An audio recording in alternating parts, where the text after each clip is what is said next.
अस्सलामुअलैकुम वरहमतुल्लाहि वबरकातुहू। अल्हम्दुलिल्लाह वस्सलातु वस्सलामु अला रसूलिल्लाह।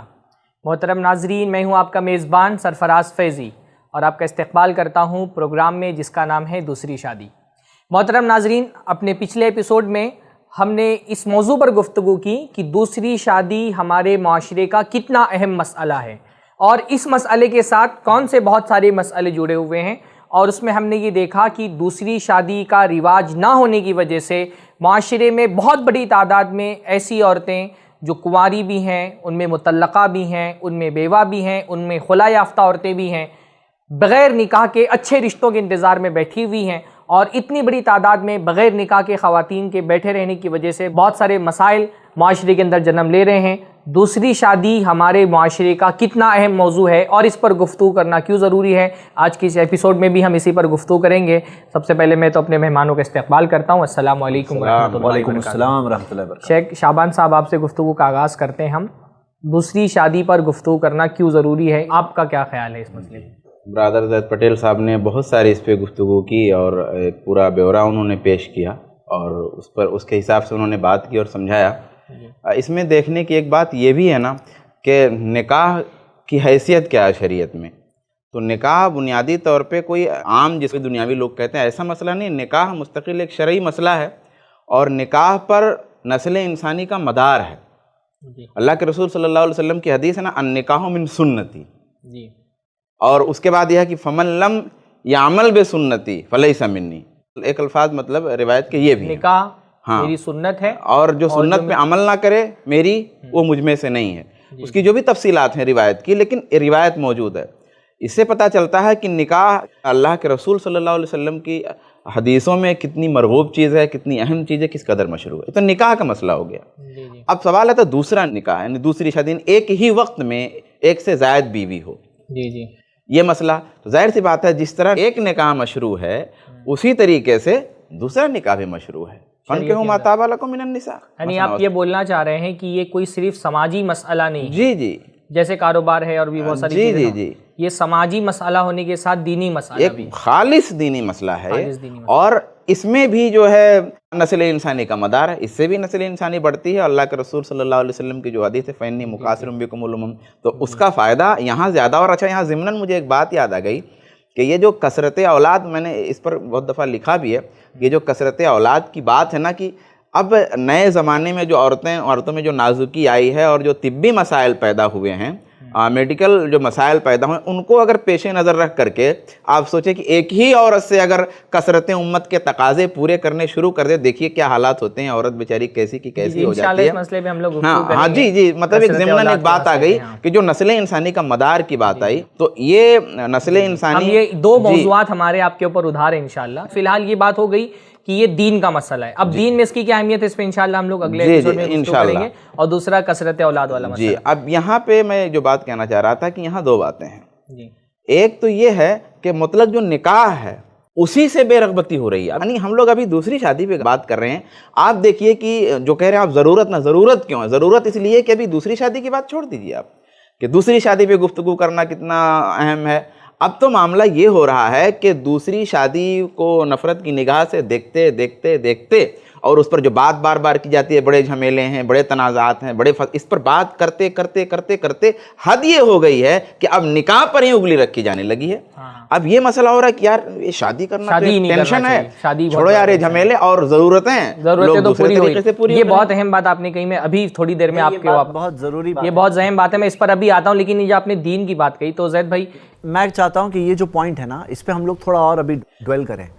मैं इस पे थोड़ा सा मैं आ रहा हूँ क्योंकि दीन वाली बात आई है। ये कह रहे हैं कि इस्लाम के अंदर मशरू है दूसरा निकाह, शरीयत का हिस्सा है। क्या सिर्फ इस्लाम के अंदर ही दूसरा निकाह है? दूसरे मज़ाहिब में क्या मामला है? नहीं, दूसरे मजहबों में कॉमन बात है कि एक से ज्यादा शादी मिलती है। मिसाल के तौर पे पूरी बाइबल को पढ़ ले तो बाइबल के अंदर आपको कई मिसालें मिलेगी ऐसे लोगों की जिनकी एक से ज्यादा शादियां हैं, एक से ज्यादा बीवियां हैं। इब्राहिम के ताल्लुक से, इब्राहिम अलैहिस्सलाम के ताल्लुक से मिलता है कि एक से ज्यादा बीवी का जिक्र है। सुलेमान अलैहिस्सलाम जिनको सोलोमन कहते हैं, सोलोमन के ताल्लुक से मिलता है कई बीवियां हैं उनकी। हाँ, और जजेस के जो चैप्टर है उसके अंदर कई जजेस के ताल्लुक से मिलता है कि उनकी कई बीवियां थी। हाँ, एक से ज्यादा बीवियां थी। तो कहीं भी पूरी बाइबल के अंदर पाबंदी नहीं है एक से ज्यादा शादी पर। ये पाबंदी क्रिश्चियन चर्च ने लगाया है, वो भी एक रीसेंट पीरियड के अंदर। एक रीसेंट पीरियड के अंदर हमें मिलता है। उसी तरह जूइश रबाइज जो होते हैं, ईसाइयों के बारे में कुरान मजीद में कहा गया कि अल्लाह के हलाल को इनके उलमा अगर हराम कर देते तो तुम हराम मान लेते हो। जी बिल्कुल। तो उन्हीं चीजों में से दूसरी शादी का भी मसला है। जैसे हमारे अल्लाह ने उनके लिए हलाल किया था, लेकिन उनके पादरियों ने उनके ऊपर हराम कर दिया। हमारे यहाँ उलमा इकराम बता सकते हैं कि कुरान में ये है, हदीस में ये है, ये कायदा है। वो खुद हलाल हराम बना नहीं सकते, लेकिन दूसरे मजहबों में वहाँ के जो हलाल और हराम जो है, जो जायज़ और नाजायज़ है, वहाँ के बड़े, वहाँ के जो पादरी होते हैं, वहाँ के जो बुजुर्ग होते हैं, वो लोग तय करते हैं। उसी तरह आप हिंदू स्क्रिप्चर्स में देखेंगे तो राम के फादर दशरथ के ताल्लुक से तो मशहूर है, उनकी एक से ज्यादा बीवी थी। कृष्णा के ताल्लुक से तो बहुत मशहूर बात है कि उनकी एक से ज्यादा बीवियां थी। मैं तफसील में नहीं जा रहा हूँ, तो कॉमन बात है। और बल्कि मैं आपको बताऊं, ये स्टैटिस्टिक्स के साथ 1961 की स्टैटिस्टिक्स है। इन 61 के सेंसस के अंदर आया था। मुसलमानों में 5.7% ऐसे मुसलमान थी जिनकी एक से ज्यादा बीवी थी, 5.7%। लेकिन हिंदुओं में 5.8% है, यानी मुसलमानों से थोड़ा ज्यादा। ये किस सन की बता रहे हैं आप? 1961 की बात कर रहा हूं, 61 की। और जैनों के अंदर ये कह रहे हैं कि सिर्फ उनकी स्क्रिप्चर में नहीं मौजूद है, बल्कि उनका अमली तौर पर ये सोसाइटी में प्रैक्टिकल। और 61 की जो हम बात कर रहे हैं उससे आगे भी आएंगे, लेकिन हम ये देखते हैं कि जैनिज्म के अंदर जैनों में 6.7%, हाँ, यानी मुसलमान कहाँ है 5.7, जैनों में 6.7% था। और उनसे एक कदम और आगे बुद्धिस्ट 7.9%, और उनसे बहुत ज्यादा आगे आदिवासियों में 15.25%, 15% आदिवासी, हाँ, और मुसलमान कहाँ है 5.7% पे थे। आगे बढ़ते हैं। तो पॉलीगेमी पे बैन होने की बात होती है तो ऐसा लगता है मुसलमानों पे मुसलमानों का टॉपिक लगता है। अच्छा, आगे हम बढ़ते हैं, 1974 में आते हैं। तो 74 की रिपोर्ट, ये जो मुसलमानों वाली बात है ना, कि मुसलमानों को लेकर के जो बात की जा रही है कि भाई ये बहुत शादियां करते हैं, इनको पाबंदी लगा, उसमें बात ये है कि दूसरे लोगों के यहाँ हलाल हराम की तमीज़ नहीं है। आदमी ने एक औरत रखी हुई है, अब दूसरी रखेल रखी हुई है, तीसरी रखेल रखे हुए है, चौथी कुछ और रखे हुए, पांचवी कुछ और रखे हुए, तो रखे तो हुए है। अब कानून में उसका इंदराज है नहीं, वो अपने गैर कानूनी तौर पे रखे हुए। यहाँ जो आदाद शुमार में बात आई है वो तो वो होगी जो इंदराज की बात हो रही है, जो ऑफिशियल बीवियां हुई हैं उनकी, क्योंकि वो सेंसस में जब लिखा गया है तो जाहिर सी बात है कि वो जब आबादी को शुमार करने के लिए लोग निकलते हैं, तो जो इंदराज कराया गया उसकी बात हो रही है। इलीगल तो पता नहीं कितनी होंगी। अच्छा, इसमें क्या है कि जो हिंदू मैरिज एक्ट पास हुआ ना, उसमें पाबंद किया गया, 1950s में पाबंद किया गया, तो 61 के सेंसस में उसका असर माना जा सकता है। लेकिन 74 में हमें मिलता है कि 74 में मुस्लिम्स में 5.6% और हिंदुओं में 5.8%।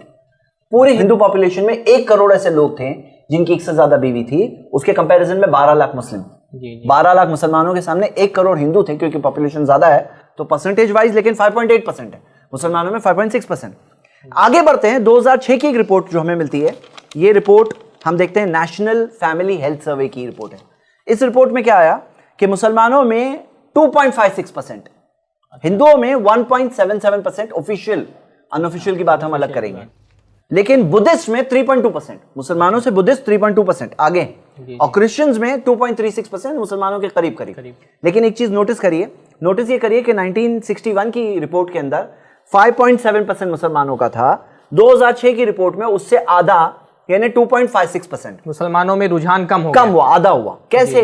क्योंकि जो एक चीज मीडिया का प्रोपेगेंडा, मीडिया का असर, उस असर में आकर बहुत सारे मुसलमानों ने इस चीज को गलत नजरों से देखना, उसका एक सोसाइटी पे असर आता है, तो ये एक असर दिखाई दे रहा है स्टैटिस्टिक्स में भी। यानी मुसलमानों में कम होते होते आधा हो गए, आधा हुआ। लेकिन फिर भी ऐसा नहीं कि हिंदुओं का 0 है, हिंदुओं का भी 1.77% था, क्रिश्चियंस का 2.36% था, और बुद्धिस्ट मुसलमानों से आगे 3.2% में थे। हाँ, यानी खुलासा ये है, ना सिर्फ ये कि हिंदुओं के और दूसरे मजहब के स्क्रिप्चर में ये बात है, बल्कि उनके यहाँ पर प्रैक्टिस भी हो रहा है। अच्छा, हम ये भी देखते हैं कि बहुत सारे लोगों की तरफ से अभी भी, यानी हिंदू तंजीमों की तरफ से और उनके बड़े लोगों की तरफ से मुतालबा होता है कि हिंदुओं के लिए लीगल किया जाए, इसको कम अज़ कम इतना लीगल किया जाए कि अगर किसी की औलाद नहीं हो रही है, किसी की बीवी बीमार है, तो उसको इजाज़त दी जाए कि वो एक से ज्यादा। गोवा मैरिज एक्ट में अभी भी जायज है ना, गोवा के अंदर जो मैरिज एक्ट है, जो गोवा के ऑफिशियली अलाउड है हिंदुओं के लिए, वहां जाके कोई हिंदू कर सकता है गोवा मैरिज एक्ट के तहत। और फर्दर क्रिश्चियंस में आज भी सेक्ट्स है, जैसे बल्कि अगर हमारा कोई एपिसोड, हमारे ये प्रोग्राम देख रहे हो जो हमारे हिंदू भाई हैं या दीगर मजहब के मानने वाले लोग हैं, तो हम उनसे ये कहेंगे कि ये आपका हक है और आपको ये चाहिए कि आप हुकूमत से अपनी इस हक का मुतालबा करें, क्योंकि जो प्रॉब्लम्स हैं वो तो सिर्फ मुसलमानों के साथ नहीं है ना। जो प्रॉब्लम्स हमारे गुफ्तगू के दरमियान में आए हैं कि माशरे में, समाज में दूसरी शादी नहीं होने की वजह से ये प्रॉब्लम हो रहे हैं, ये सिर्फ मुसलमान औरतों के लिए तो नहीं है, सबका है। ये परेशानियां तो जैसे मुसलमानों क्या है वैसे ही हिंदुओं क्या है, वैसे ही सिखों क्या है, वैसे ही ईसाइयों क्या है, वैसे ही जैन लोगों क्या है। तो ये प्रॉब्लम क्योंकि उनके यहाँ पर है तो सिर्फ मुसलमानों को नहीं बल्कि हर मजहब के लोगों को स्ट्रगल करके कोशिश करनी चाहिए कि कानून में उसको लीगल किया जाए। और अभी हिंदुस्तान में जो भी मज़ाहिब हैं, चाहे ईसाई मज़हब हो चाहे हिंदू मज़हब हो, कम से कम पाकीज़गी का एक तस्वुर मौजूद है। मुआशरा पाकीज़ा होना चाहिए, साफ़ सुथरा होना चाहिए, ज़िना नहीं होना चाहिए। तो अगर जो हमारे हिंदू भाई हैं वो भी अपने मुआशरे को साफ़ सुथरा रखना चाहते हैं तो उसके जो बहुत सारे तरीक़े हैं उनमें से इस तरीक़े को भी वो भी अपनाएं। ये भी है। जी जी बिल्कुल। क्रिश्चियंस में fundamentalist Church of Jesus Christ of Latter Day Saints, इनके नज़दीक आज भी पॉलीगमी अलाउड है। आपको इंटरनेट पर बहुत सारी डॉक्यूमेंट्रीज दिखाई देगी अमेरिकन क्रिश्चियंस की जो एक से ज़्यादा शादी करते हैं ऑफिशियली। मॉर्मन्स के अंदर भी ये चीज़ काफ़ी हद तक पाई जाती है, जी, साथ में रखते हैं, बल्कि देखने में आता है ऑफिशियल तौर पर। तो ये भी ऐसे बहुत सारे प्रैक्टिसिंग क्रिश्चियंस आज भी करते हैं, बहुत सारे ऐसे सेक्ट्स हैं मौजूद, लेकिन लार्जली वो लोगों ने अक्सर तकरीबन प्रोहिबिट किया है। जी शाबान साहब, आपने एक बात बहुत अहम कही थी, मैं उसकी तरफ लौट करके आता हूँ कि आपने ये कहा कि दूसरी क्या पहले ही निकाह को हमारे माशरे के अंदर आहिस्ता आहिस्ता उसकी हौसला तोड़ा जा रहा है, और ये बात बहुत महसूस करते हैं आप लोग कि अब शादी वगैरह करना एक दकियानूसी चीज़ है और शादी के बाहर का जो रिलेशन है उसको कानूनी सतह पे भी लीगल करने की कोशिश की जा रही है और उसको समाजी सतह पे भी कोशिश की जा रही है कि एक्सेप्टेबल हो जाए बगैर निकाह का रिलेशन। बल्कि हमारे यहाँ फेसबुक वगैरह पे स्टेटस में जो इनर रिलेशन लिखा होता है उसके मुराद निकाह नहीं होता है। तो ये इसको ज़रा साफ और खोलें इस मौजू को। बहुत लंबा मतलब अल्फाज लेने की ज़रूरत नहीं है, बहुत मुख्तसर सी और बहुत वाज़ेह सी बात है ये कि भाई शादी जो है, निकाह जो है एक मुक़द्दस अक़्द है, एक पाकीज़ा चीज़ है। इसमें ज़ाब्ते होते हैं, क़वानीन होते हैं, समाजी ज़ाब्ते होते हैं, मजहबी ज़ाब्ते होते हैं, कानूनी ज़ाब्ते होते हैं। तो अब जब इसको तोड़ा जा रहा है तो फिर मेरा उससे मतलब नहीं था, मेरा ये कहना था कि फिर दूसरे निकाह का क्या हाल है। जी। उससे आगे बढ़ करके उसके बारे में जो गलत फहमियाँ हैं, ढेर सारे शुबहात हैं, ढेर सारे एतराज़ात हैं और ढेर सारे प्रॉब्लम्स जो उसके बारे में आ रहे हैं। मुल्हिदीन की तरफ से भी एतराज़ात हैं, गैर मुस्लिमीन की तरफ से भी एतराज़ात हैं, अपने अंदर शुबहात हैं, अपने अंदर इत्मीनान नहीं है। और अगर कोई शादी करता है तो उसके तकाज़े नहीं जानता है, तो ये सारे असबाब इस बात का तकाज़ा करते कि इस पर गुफ्तगू की जाए। इसके अलावा और सारे पॉइंट्स हैं, क्योंकि मैं इस पर एक लंबी गुफ्तगू कर दूँ तो और बहुत सारी बातें जो है वो रह जाएंगी। जैसे अभी एक बहुत बड़ा मसला आ रहा है, भाई हर समाज चाहता है, चाहे मुस्लिम समाज हो, चाहे मैं किसी समाज को नहीं चाहता कि भाई उस समाज को मतलब ख़राब किया जाए। कोई अपने मज़हब को तब्दील करता अपनी मर्ज़ी से, यह एक दूसरी बात है, लेकिन प्लानिंग के साथ एक बहुत बदतरीन तरीक़े से किसी का मज़हब तब्दील कराना, चाहे वो मुसलमान करता हो चाहे वो गैर मुस्लिम करता हो, बिल्कुल गलत है कि किसी की लड़की को फंसाया जाए, चाहे मुसलमान गैर मुस्लिम की लड़की को फंसाए, चाहे गैर मुस्लिम मुसलमान की लड़की को फंसाए। ये जाहिर सी बात है, मायूब बात है। हमारे यहाँ तो नहीं, लेकिन हमारे भाइयों के यहाँ गलत रद्द अमल के तौर पे ये बात आ गई है कि प्लानिंग के साथ मुसलमान लड़कियों में जो है वो आते हैं और उनको रिझाते हैं। उनको सवाल ये है कि ये गैप, ये खला जो है ये कैसे उनको कौन मिलता सा खला? यही कि वो कहाँ से वो गैप पाते हैं कि हमारे मुआशरे में आते हैं और हमारी लड़कियों को गुमराह करते हैं। हमारे मुआशरे में अगर लड़की बेवा है, मुतल्लका है, जवान है, 30 साल की, 25 साल की, शादीशुदा नहीं है, तो उसके गुमराही के चांसेस ज़्यादा हैं। अब जब कोई प्लानिंग के साथ गुमराह करेगा तो उसके चांसेस और ज़्यादा हैं। प्लानिंग हो या नहीं हो, हाँ, तो अगर एक लड़की बगैर निकाह के बैठी हुई है, गुमराह होगी, रिश्ते नहीं आ रहे हैं, तो गुमराह होगी। तो अगर 100 लड़कियां हैं तो अगर मान लीजिए 80 मुसलमानों के साथ अगर गलत रास्ते पे जा रही हैं तो इसका बहुत इम्कान है कि 20 लड़कियां किसी, तो इस पर बात जब तक नहीं होगी हमारे, क्योंकि वहाँ इर्तिदाद भी हो जा रहा है। जी। और जो हमारे मजहबी नुक्ते यानी आप ये बोल रहे हैं कि माशरे में दूसरे निकाह का रिवाज नहीं होने की वजह से मुसलमान लड़कियां मुर्तद हो रही हैं। मतलब एक सबब है, मुर्तद होने के और सारे असबाब हैं, उसमें से एक सबब है। मुर्तद का माना भी बता दें, मतलब अपना इस्लाम छोड़ देना, दूसरा मजहब इख्तियार कर लेना, ये मुर्तद है। मोहतरम नाजरीन, आपने सुना कि हमारे माशरे में दूसरी शादी का रिवाज नहीं होने की वजह से बहुत सारे जो मसाइल पैदा हो रहे हैं, उनमें से एक मसला ये भी है कि बहुत सारी मुसलमान लड़कियां अच्छे रिश्ते की तलाश में जब थक हार जाती हैं तो वो किसी गैर मुस्लिम के साथ शादी करके अपने मज़हब को तब्दील करने पर भी मजबूर हो जाती हैं। शेख शाबान साहब, आप जी, मैं ये भी कहना चाहता था, अभी जैद भाई ने ये बात कही जो मुतल्लका औरतों और बेवा औरतों के हवाले से, उसमें से आप एक महसूस करने वाली बात मैं कहना चाह रहा हूँ, आप महसूस करें। लोग चाहते हैं कि फैमिली के साथ रहें, लोग मुंबई आते हैं तो चाहते हैं कि कोई ऐसा सेटअप बन जाए कि बीवी बच्चों के साथ रहें, है ना। ये बीवी चाहती है कि अपने शौहर के साथ रहें, या गांव ही पे जहां वो रहता है वहीं कोई कारोबार ऐसा बन जाए कि उसको बहुत अच्छा लोग कहते हैं बाहर सऊदी और कनाडा और अमेरिका जाने से अच्छा है फैमिली के साथ। मैं ये एक बात कहना चाहता हूँ कि आप महसूस कीजिए कि एक 30 साल की मुतल्लका औरत है, 25 साल की बेवा औरत है, उसके शब रोज़ कैसे गुजरते होंगे, उसकी जो तन्हाइयाँ कितनी कर्बंगेज होती होंगी, कितने मुश्किल हालात से, कितने पेचीदा ख्यालात से वो गुजरती होगी, कितने हैबतनाक मंजर उसको इमेजिन कीजिए कि कैसे ख़राब तस्वीर बनती होगी। हैबत की जब बात आई है ना, तो हैबत की बात में ना मैं एक ऐसी बात बोलना चाहता हूँ जैसे कि सोच के ही रोंगटे खड़े होते हैं। क्या आपको पता है इंडिया के अंदर, अल्लाह मुस्तआन, अल्लाह की पनाह, यानी मैं कोई मज़हब की बात नहीं कर रहा हूँ, सारी औरतों की, जनरल औरतों की बात कर रहा हूँ। UNAIDS के मुताबिक 6,57,000 ऐसी औरतें हैं जो अपने जिस्म को बेचती हैं। लेकिन भारतीय पतिता उद्धार समिति, उसकी एक रिपोर्ट है, 1992 की रिपोर्ट है, उसके बाद की रिपोर्ट बहुत ओपनली नहीं मिलती है, जिसके अंदर उन्होंने फिगर 1.5 करोड़ से ऊपर का दिया। हाँ, 1.5 करोड़ से ऊपर ऐसी औरतें हैं जो जिस्म बेचती हैं। हाँ, अब यहाँ पर इनमें से बहुत सारों की कहानी ये होती है कि जब वो अकेली दुनिया में रहती है या कोई सपोर्ट करने वाला नहीं होता, या फैमिली में अगर मान लीजिए कोई और जिम्मेदारी संभालने वाला कभी नहीं है, तो ऐसे बहुत सारे दरिंदे होते हैं माशरे में जो ऐसी औरतों का गलत चीज़ की तरफ उनको लाकर गलत फ़ायदा उठाने की कोशिश करते हैं।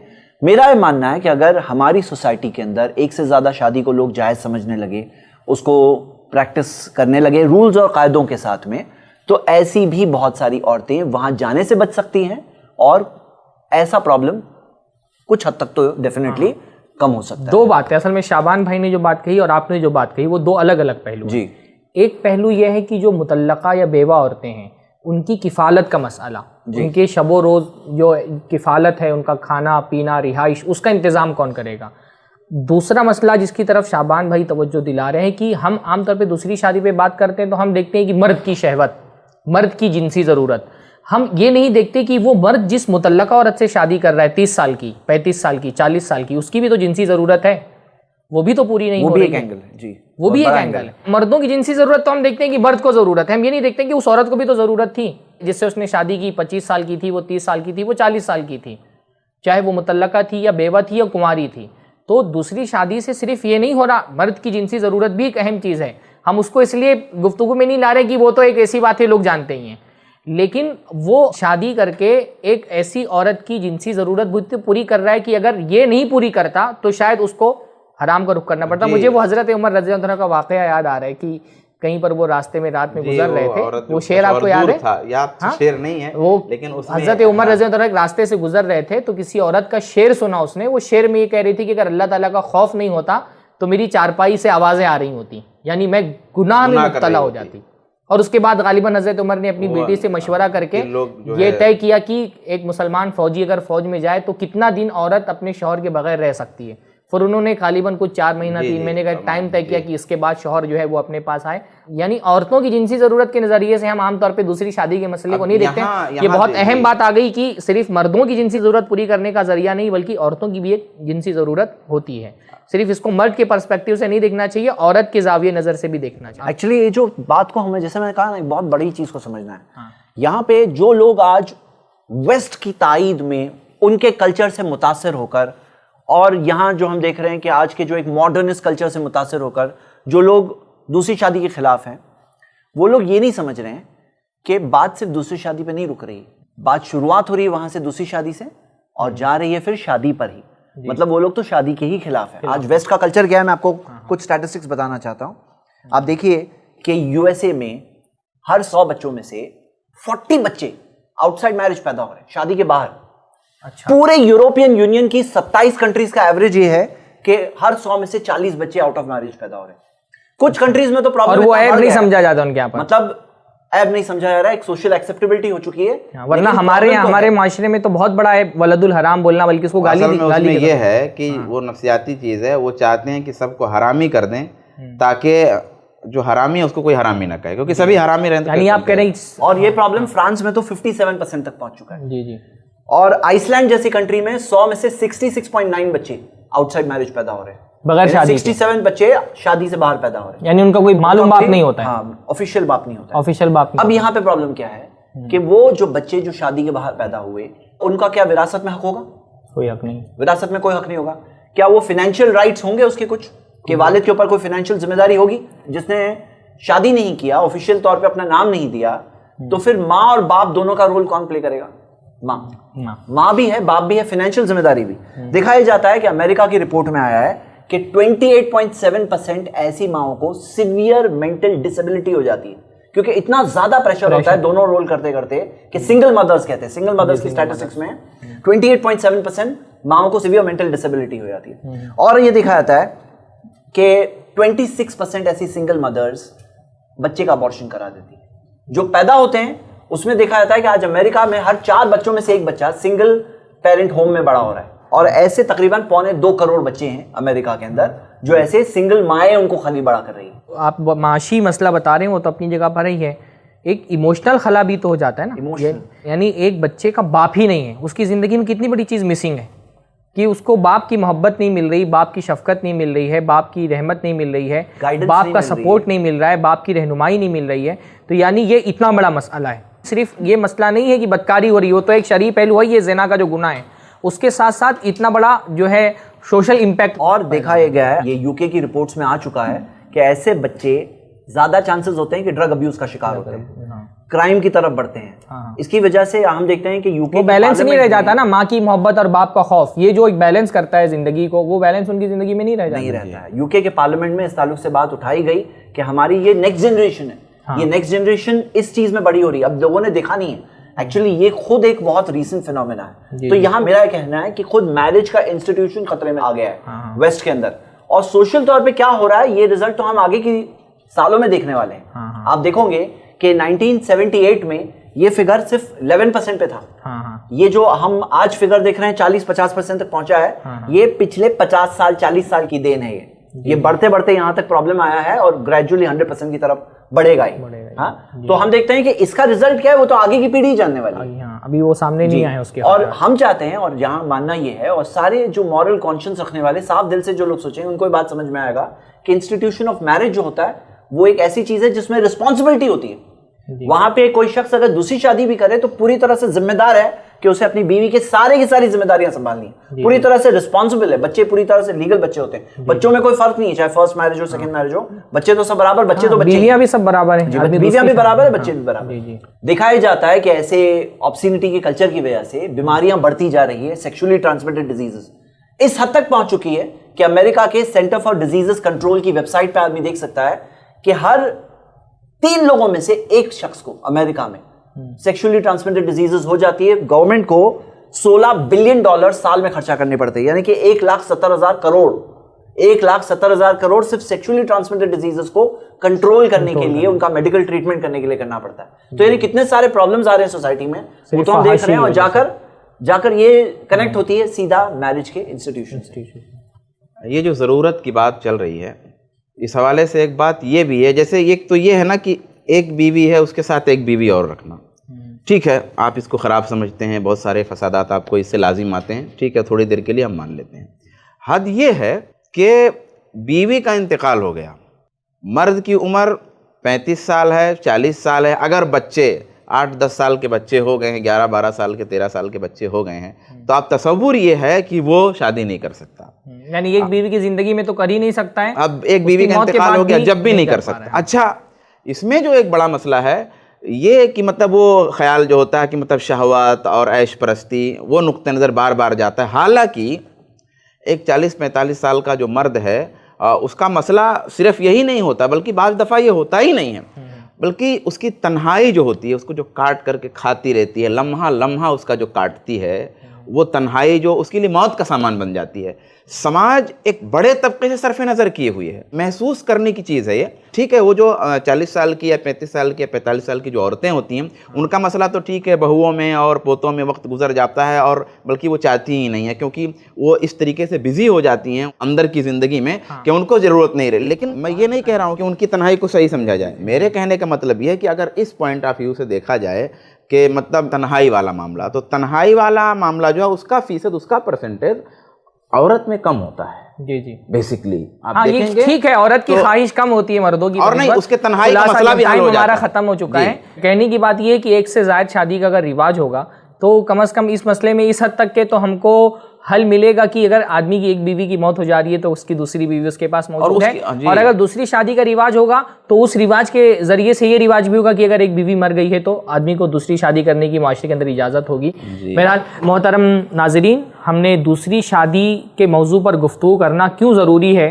इस पर हमने अपने 2 एपिसोड में गुफ्तगू की, और आपने अंदाज़ा लगाया होगा कि दूसरी शादी का मसला सिर्फ ये नहीं है कि बाज़ मर्दों की दूसरी शादी की ख्वाहिश है, उनकी अपनी जिनसी ज़रूरत है जो पूरी नहीं हो पा रही, बल्कि दूसरी शादी हमारे माशरे के बहुत सारे मसाइल से जुड़ी हुई है, और अगर दूसरी शादी का रिवाज नहीं होता है तो माशरे में उसकी वजह से बहुत सारे मसाइल जन्म ले रहे हैं। दूसरी शादी का शरई हुक्म क्या है, दीन में उसकी क्या हैसियत है, उसके बारे में क्या शुबहात हैं, उन शुबहात के क्या जवाबात हैं, इंशाअल्लाह ताला हम अपने अगले एपिसोड में इस मौजू पर गुफ्तगू करेंगे। फ़िलहाल इन्हीं बातों पर हम अपनी गुफ्तगू का इख्तिताम करते हैं। अस्सलामु अलैकुम वरहमतुल्लाहि वबरकातुहू। दीन की बात आम करने में i+ TV की मदद करें। पेटीएम या गूगल पे के लिए हमारे नंबर्स पर ट्रांसफर करें। ऐसे ही और वीडियोस बनाने में हमारी मदद करें